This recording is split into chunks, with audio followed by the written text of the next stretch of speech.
But with that all said, let's go ahead and get into talking about Ben Shapiro, because he seems to have an idea about the trans community, a revolutionary idea about how to help them. Because he's... Okay, we're done. We're done. My cat Terror wants to be in my lap and only in my lap, and I'm just not in the mood right now. She will be okay. There are plenty of animals to hang out with that are not my lap. But let's get into the fan art section before we get into anything else, because of course we need that shot of dopamine before we put the doomer gloom in our brains. Hiram Hill, thank you very much for the follow. This one is from, of course, Yara Koro, official channel artist and wonderful friend. Streetwear Suris. Well, I just realized I'm going to be commissioning a new outfit. At some point. I'm going to have to. There's no ifs, ands, or buts at this point. It's necessary. The next one we have is from Moonstar. Said, I drew Suris in Pinocchio P's latest song, Reincarnation, Apple. And the style of the PV with some artistic liberties. You have the honor of having the first full art I've done on my new laptop. Well, Moonstar, thank you very much. This looks amazing. And I appreciate the honor of having the first fan art on the new laptop. The next one, though, is from Sylvia Silica. And it says, slimes are known for mimicking their prey's behavior and likeness. Be safe, Suris. Even I can't tell the difference now. This is evidence that y'all are too horny. This is evidence that y'all are way too horny. What do you think that Slime Girl Suris is doing? Why is regular Neko Suris blushing? What do you think is going on here? Never look a tulip in the eye. Tom Gunner 1, thank you for the follow. But also, Jeebus is way too much horny in this picture. The energy is there. That all said, as always, thank you all for your fan art submissions. If you want your fan art to be shown in a future video, the best way to do so is to drop into the fan art section of the Discord. With that said, let's do that thing that YouTube says I have to do, otherwise I will never get subscribers. Please consider hitting the subscribe button if you haven't already. Hit the like button if you haven't already. Subscribe if you haven't already. And let's get into the video itself.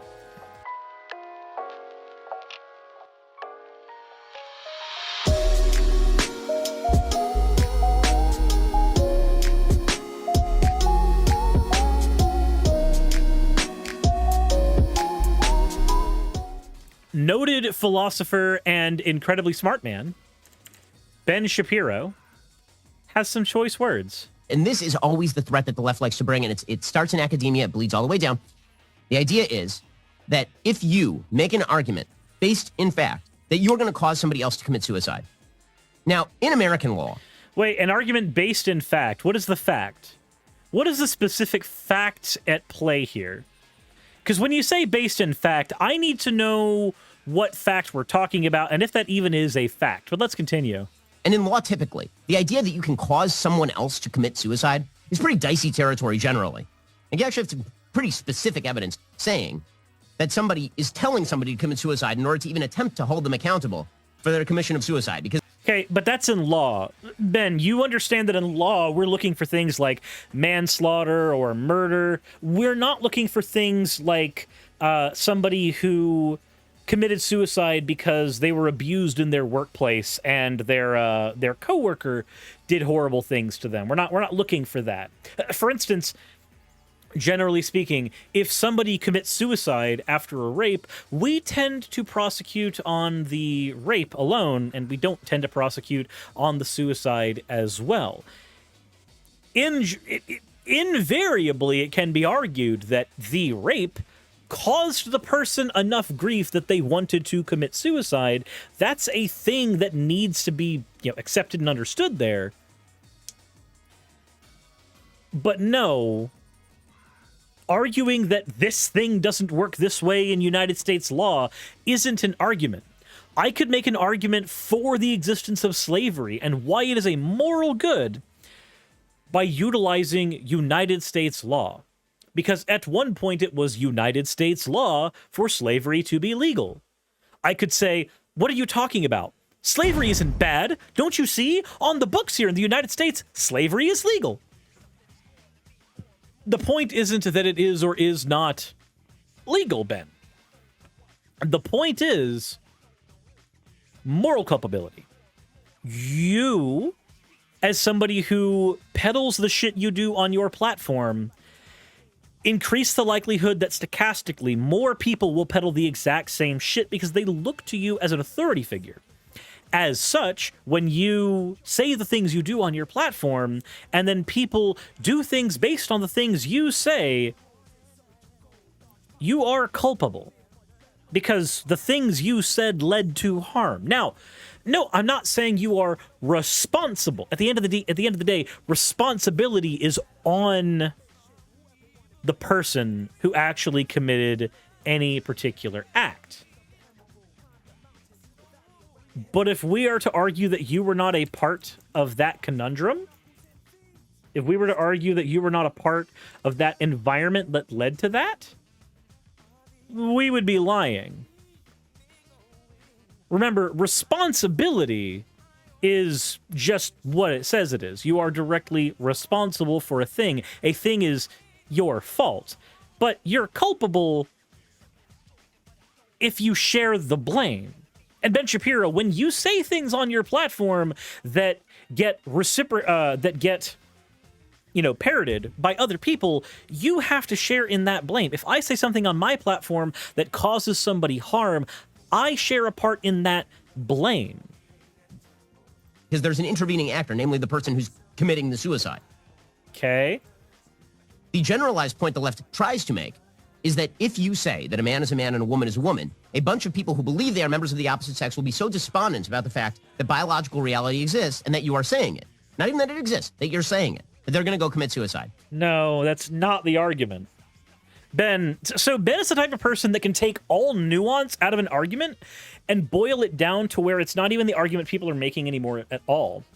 The argument, generally speaking, is not that you saying to a trans person they are not X or they are not Y will lead to them committing suicide. It is about you being a part of an environment, a transphobic one, that makes it harder for that person to live. Ben, when you create a transphobic environment on your show, it is inevitable that people who parrot what you say will end up saying transphobic things. And if 90% of people in a person's life are saying transphobic things, this will lead to the trans person committing suicide in a incredibly high amount of cases. This is about culpability. This is about sharing blame. Elsewise, you're taking no responsibility for your own words at all. Remember, not responsibility in the sense that you are responsible for the damage done, not you caused it. Because, of course, you're right, there is that third party involved. But to say that you don't share in some of that blame is completely incorrect. Otherwise, someone like Hitler does not share in the blame for what happened for Nazi Germany, despite there being a third party involved in all of the killings in Nazi Germany. It turns out words have power. And to hide behind the idea that you did not directly incite or inspire anything is a form of cowardice. It is your own inability to look at the words you are saying and take responsibility for the power those words have. We have the word stochastic terrorism for a reason. It exists because we know that people on platforms that are irresponsible can say things and then randomly, stochastically, those things can have consequences. There's only one problem with this line of argument. It's complete nonsense. There's no statistical evidence to suggest that the wildly disparate suicidal ideation rate among LGBT people suddenly corrects itself to meet the cis norm, meaning people who know what sex they are and it is their biological sex, the heterosexual norm. That the suicide rates, the suicidal ideation rates, do not suddenly become equal if you live in an area that is highly tolerant of LGBT. Actually, hold on, let me see here.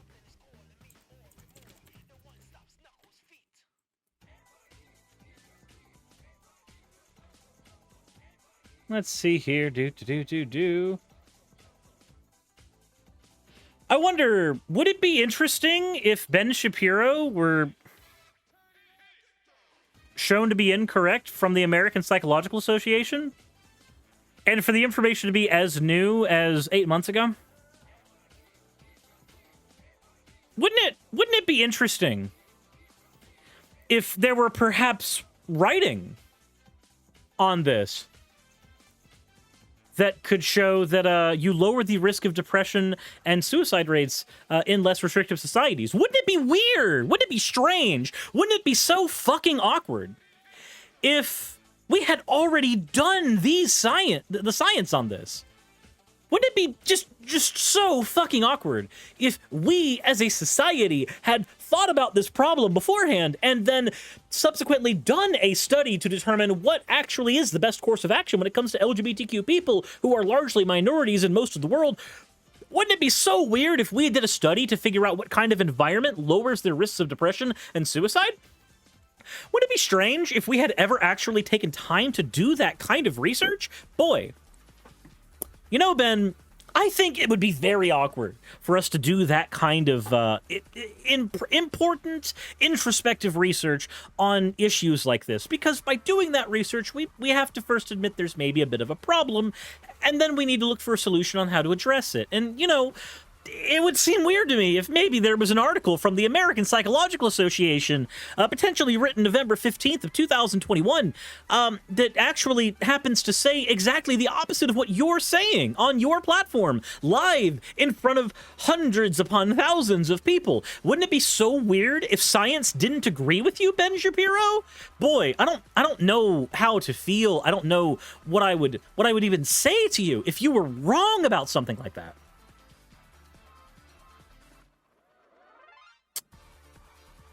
And then, it turns out, a study that uses data from 48 countries bolsters previous research. Oh, so there's even been previous research on this, Ben! What a fucking weird thing! Bolsters previous research showing that a country's anti-LGBTQ laws, policies, and social attitudes create structural stigma, which may negatively impact the mental health of gay and bisexual men. This study used a new approach to test the negative mental health consequences of structural stigma by examining data from gay and bisexual men who move between countries with differing levels of structural stigma. The research was published online in the Journal of Abnormal Psychology. Boy, howdy, Ben! Their study finds that gay and bisexual men have had a lower risk of depression and suicidality when they moved from higher stigma countries to lower stigma countries, especially when they lived in the new country for 5 years or longer. This was said by John Pachinkis, a PhD and associate professor of public health and director of the LGBTQ Mental Health Initiative at the Yale School for Public Health. Ben, holy shit, buddy. It feels so weird. Wouldn't it be so strange if we had done a study like that? About the things you were talking about? That would be just so strange. And then, the evidence bears out. Wild, right? They're still wildly disproportionate, which suggests that there are a bunch of other intervening factors. Wait, wildly disproportionate? Okay, cool. So here's the other thing. The argument is not, and this is the, I just thought about this. This is a thing Ben is trying to do, where he says that if we don't get suicidality levels from LGBTQ minorities down to cis levels, it's been useless. I just realized this is another example of binary thinking. The idea that it must be either one or the other. Either trans suicidality exists in category 1, or cis suicidality exists in category 2, and there can be nothing in between. Ben, did you know that if we lower suicidality rates in people by just 1%, we have lowered suicidality rates? And the statement I have said is true? Did you know that? See, this is the thing that Ben does. This is how he obfuscates things with his language. and I'm surprised I didn't catch on to it earlier, but he's trying to use the point that we need to get trans suicidality rates down to what's considered normal and acceptable levels, whatever the fuck that means.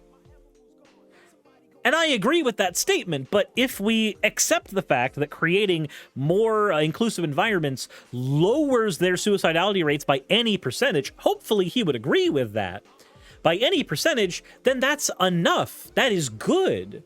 Sure, we should be doing more as well, but guess what? If there are 10 reasons, let's break this down to simple math. If there are 10 reasons that somebody would commit suicide, just 10, and you tell me that removing any one of those reasons will not help, and I say, what if we removed one of those reasons and then afterwards removed another, so there would be only 8 reasons the person might commit a livent? And you say, no, that's too much. Well, now we've hit the impasse. The issue is you're fucking lazy. 10 things have been presented to you, and we need to remove as many of these as possible to lower the chance of suicide. We're never going to be able to get that rate to 0. We functionally can't. As a species, there are a plethora of things that are unavoidable for us that will lead us to want to terminate our existence. Things like chronic pain, things like chronic depression.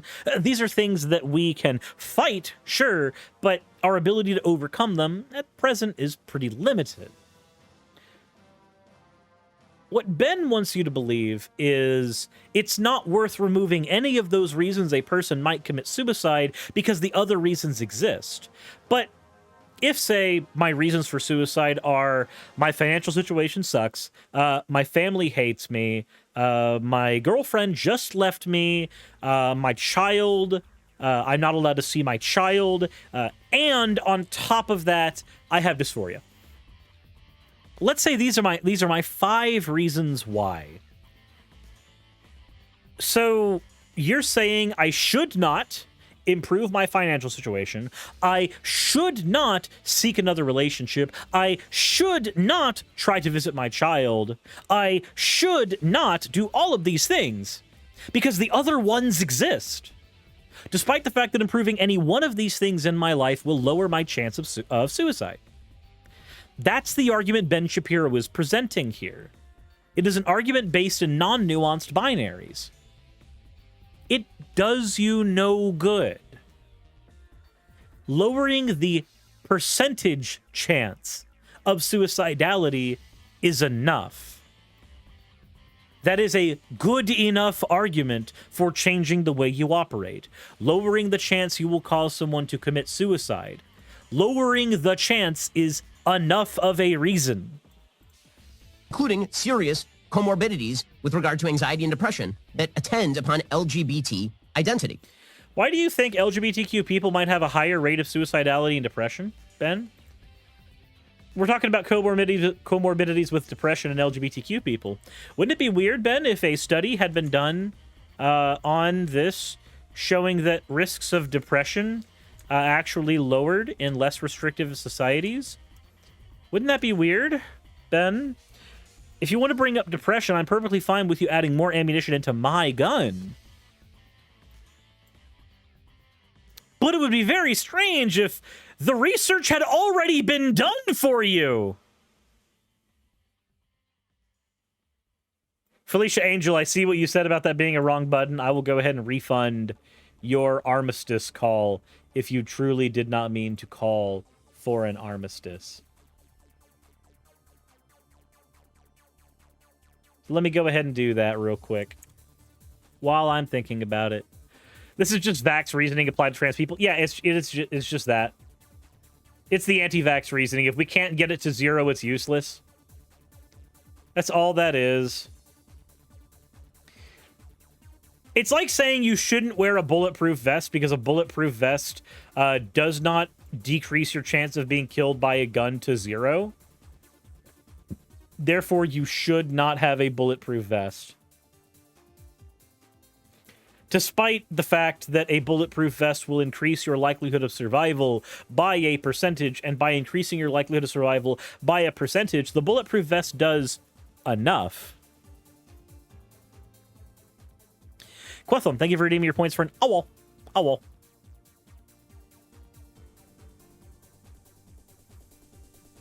But let's continue. Let's continue. There's only a little bit left in his video. We're not allowed to talk about any of that. The idea is supposed to be that it's because Josh Hawley is mean that trans kids are now suicidal. That is not true.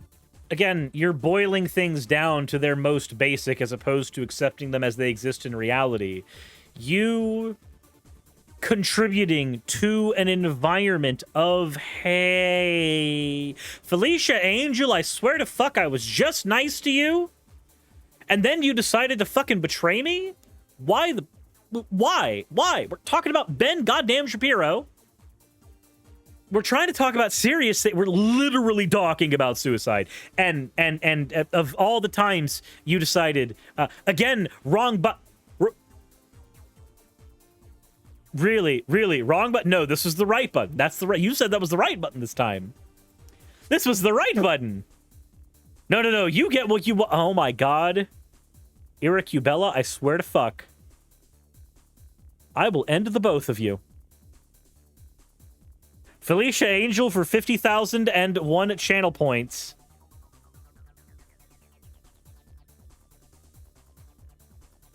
Ooh woo.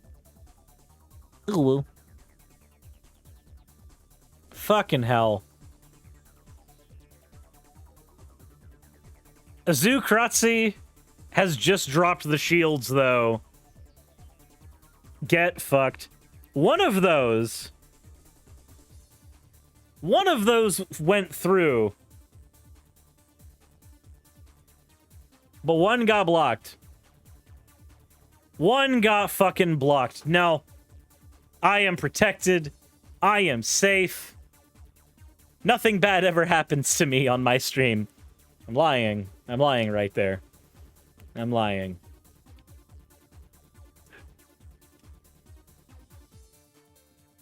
But what if a third one comes along? Silver J, don't you dare! Don't you dare. Nubian, thank you for the hydrate. Silver J, don't you fucking dare.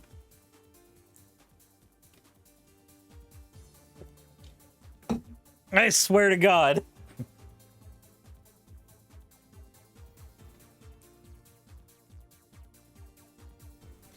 Jesus Christ. You got counterspelled. All right, Ben. Let's keep going. Ivana Dragmeyer, thank you for redeeming your points for an fucking monster.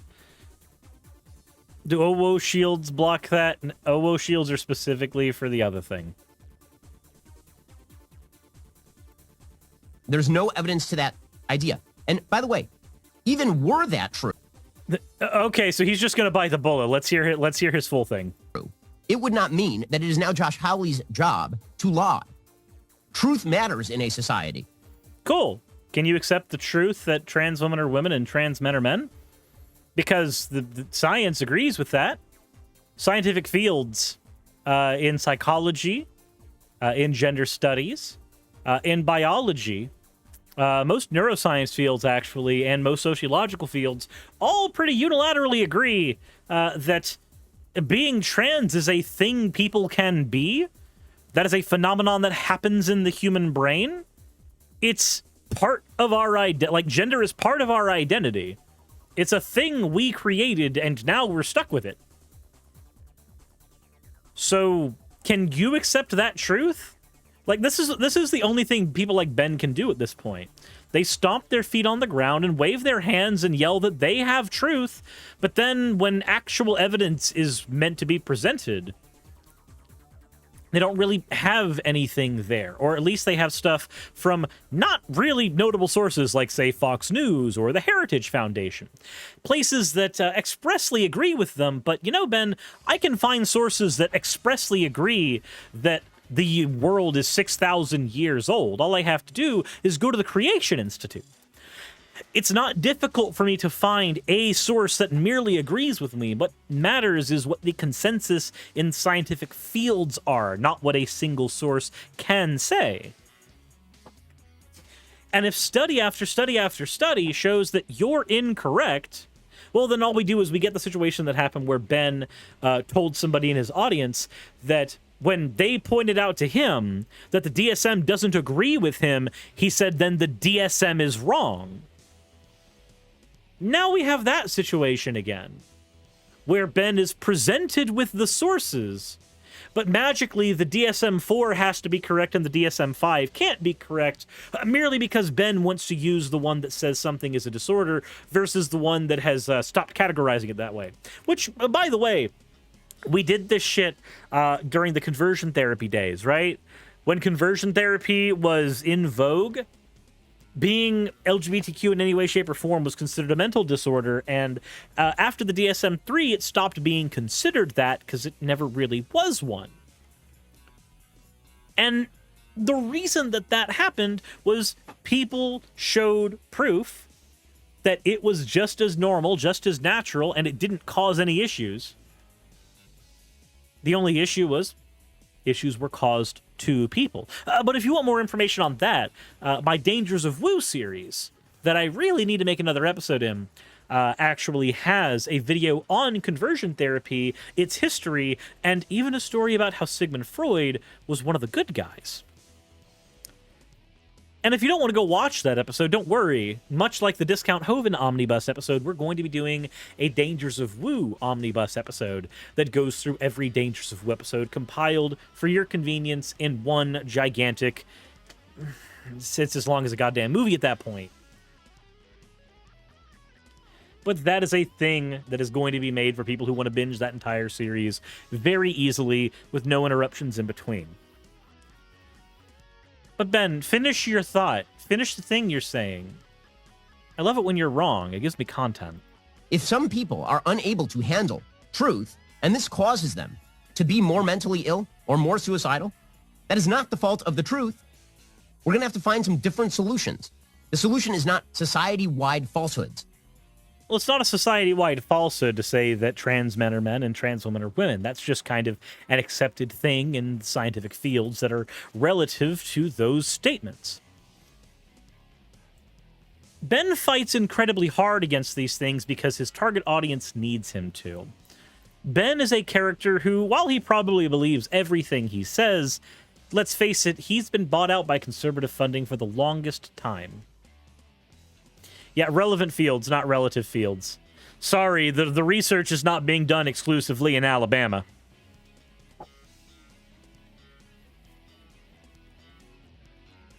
Sakura says, someone who's anti-Semitic could use a similar argument to one Ben Shapiro's using to claim that being Jewish is a mental disorder. They could. They can do all the exact same foot stomping about how reality agrees with them. Reality is this, reality is that. The fact is, a good majority of reality is based on our interpretation of it. And I'm not saying that in like a post-Marxist, nothing is real sense. What I mean is, when it comes to certain things that are socially constructed, like gender, like money, like time, certain realities that you say to yourself are actually only realities because we've argued they are so at some point. For instance, $1's worth is only a reality because we agreed on $1's worth. The amount of minutes in an hour are only really a thing that we agreed on. Minutes are not a thing that truly exist. Hours are not a thing that truly exists. They are just measurements of change. Time, as a concept, only exists as an idea, a measurement of change. Gender's no different. Gender is just as socially constructed, and when we find that there are adverse effects to operating around it a certain way, we comport ourselves based on those adverse effects. So when we find that there are adverse effects to being a transphobic shit stain on the side of the sidewalk, maybe stop being a transphobic shit stain on the side of the sidewalk. Not hard. Not difficult. Time is also relative. Well, I do live in Georgia. Close enough, I guess. But that said, what do you think of Ben Shapiro's big-brained analysis and his presented solutions on trans suicide rates? Because on my my end, I didn't see a lot presented. I just saw him stomping his foot going, "I'm right, Dad!" And not much more. But that's just me. Let me know what you think in the comment section below. As always, if you enjoyed the content, please hit the like button, subscribe if you haven't already, and with that said, insert end of video tagline here.